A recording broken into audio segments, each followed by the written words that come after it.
ہاتھوں سے چکنائی کی بو آئے تو کیسا ہے؟ بسم اللہ الرحمن الرحیم۔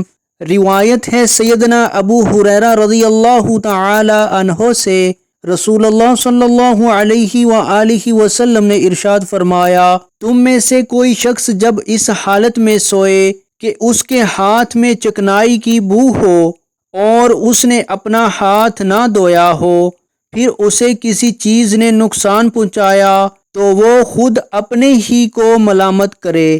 اس ممانعت میں یہ حکم ہے کہ چکنائی کی بو کی وجہ سے چیونٹیاں بستر پر آ سکتی ہیں، ان سے سونے والے کو نقصان یا تکلیف پہنچنے کا خطرہ ہے۔